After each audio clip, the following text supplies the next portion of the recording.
Hello and welcome to my channel, In Search of Wonder. My name is Anne and today I have some recommendations of classic novels for people who don't read classics.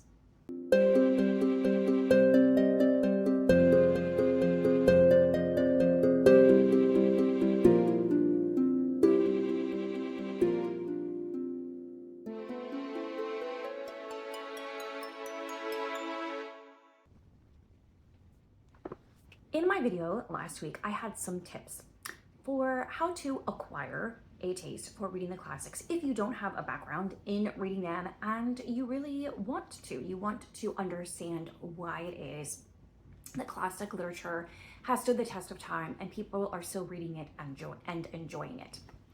And I had some recommendations for how to go about acquiring that taste, starting with reading children's classic literature or reading books with tropes or genres that you are already familiar with, that you already know you enjoy, and starting from there, or reading abridged versions, etc.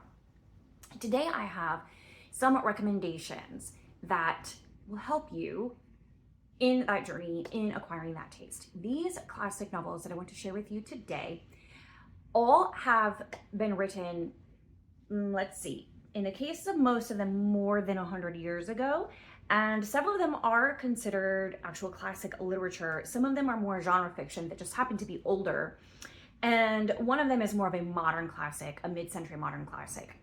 But they're all classics. You will find all of them listed in those, those lists of classic literature to read. But I personally found all of them engrossing and absorbing and easy to read. Primarily, that's the main thing. It's just straight up good reading in a variety of styles and genres and eras that you may enjoy. Probably the same person will not enjoy all of these, although I have enjoyed all of them, so there's a chance that you might.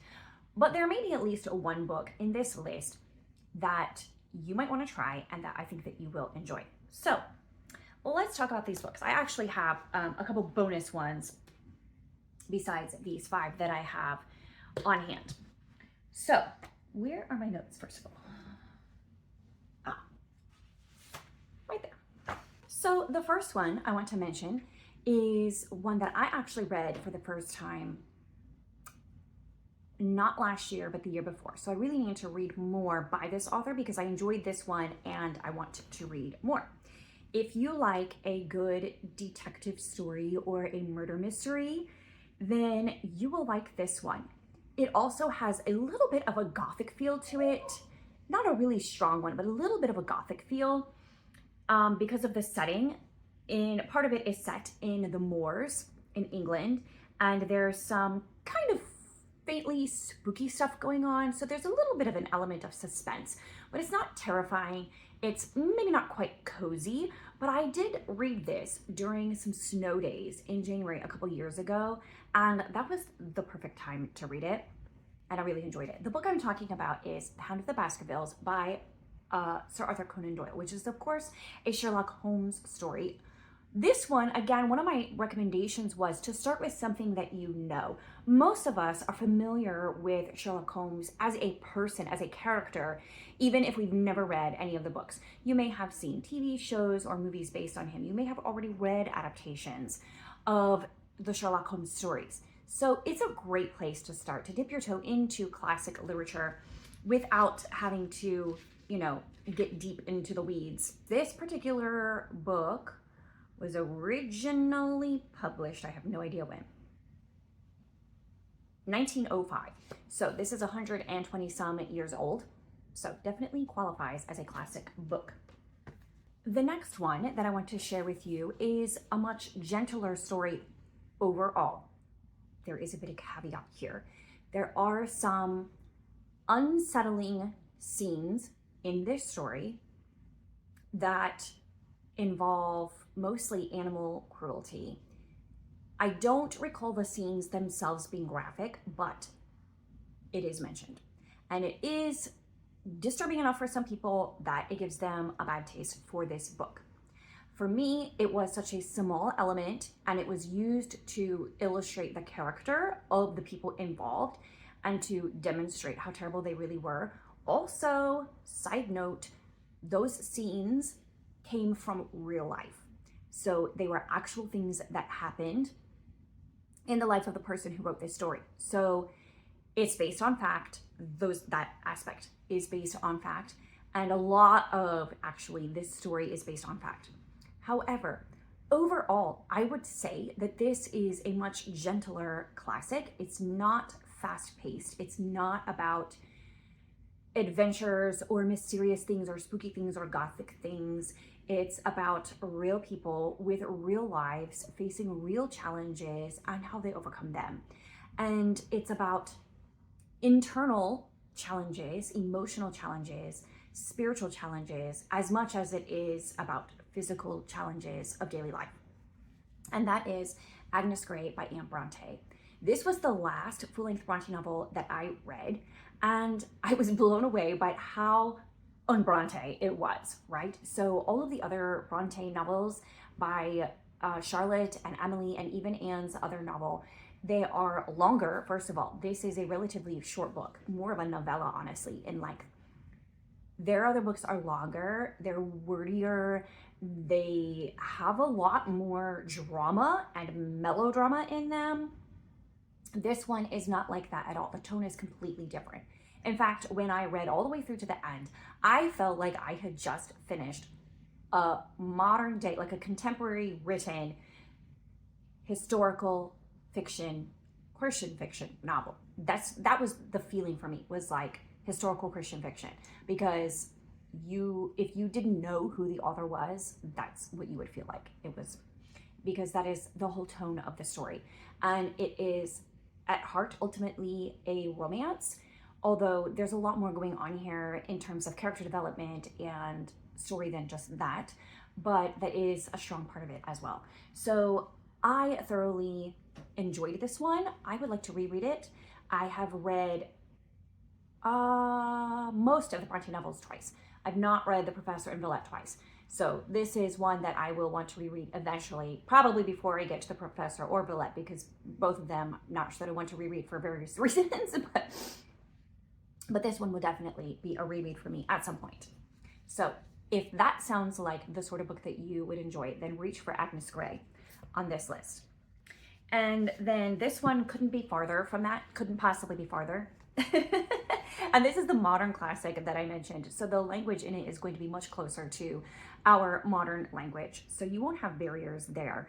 The story is incredibly fast paced. The narration is really tight. It's spare to the sense that you may not, I don't know, some people may not be able to keep up with what's going on in this story, but I don't think so. I think overall, like, it's easy to understand what's happening. You may not always know where it's going, but I think you will understand what's happening in each moment. It's descriptive without being excessive. And it has some lovely prose, but it's not like, you're not gonna get bogged down in words here. And there is definitely some strong symbolism and metaphor in this book, but I think most of it is going to jump out at you and you're going to understand it right away. And even if you don't, you will understand what he's saying in this story. And I think also that this book really speaks to us in our modern era of visual and fast-paced entertainment, and the things that we struggle with in our generation. This book really speaks to it. So I think every modern person, this should be a book that they read, even if they're not generally into classics per se. And that is Fahrenheit 451 by Ray Bradbury. It was published in 1954 originally. So a mid-century modern classic that is definitely worth the time to read. I will forewarn you that there is definitely some language in here that is something to be aware of if that is an issue for you, but otherwise, I can highly recommend this book. This is another fast-paced adventure novel, but it is set in a very different time frame. This one is set during the French Revolution, and it has kind of a swashbuckling feel to it. It's not a pirate story, but it kind of has that feel to it. It features an Englishman who is involved in rescuing French nobility from the guillotine, and it has a lot of, there's some spying in there, there's some mystery, there's some intrigue. There are a couple of scenes that are suspenseful, that will keep you on your toes, but there also is a very lovely, it's not really a romance story. The two characters in question are married at the beginning of this book, but there has been a division between them, a rift.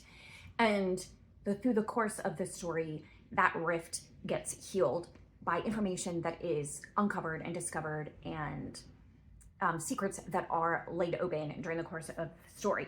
So that is The Scarlet Pimpernel by Baroness Orsi. I'm not sure that's how you say her last name, but anyway, I have loved The Scarlet Pimpernel both times I have read it. It's just a fun read. And there are multiple books in the series about the Scarlet Pimpernel, which I would love to read someday, but so far I've only read the first book in the series. So if you like series and adventure stories, this may be a good one to pick up. I think that it is fast-paced and interesting and exciting. It draws your emotions into the story so that you want to find out what happens between these characters, but also with the overarching story of what is going on with the French nobility and everything. So this was a fun story and I highly recommend. And the last book that I have a physical copy of that I want to recommend, I read for the first time last year and was blown away by how much I enjoyed it. It was not the sort of story that I would normally pick up by myself. I read it for a reading challenge. It was one of those classics that I felt like I should read, and I ended up just enjoying it thoroughly. It's fast-paced, it's exciting, it's written in an epistolary format, which I happen to love. Other people may not, but if you like epistolary, this is a good one to pick up. It is suspenseful, it is gothic, it is thrilling. I enjoyed it. It was not my usual style of read, but I absolutely loved it and I highly recommend it. And that is Dracula by Bram Stoker. And I love this cover. This is actually, I mean, the cover is amazing, but this is what I think Paper Mill Press, and it's honestly not fantastic quality in the binding, but it is a lovely cover. So at least it's nice to look at. It may not be the best to read from, but it's nice to look at. Anyway, so Dracula is, it's just a fun story that's going to keep you engaged, and everything ends well in the end.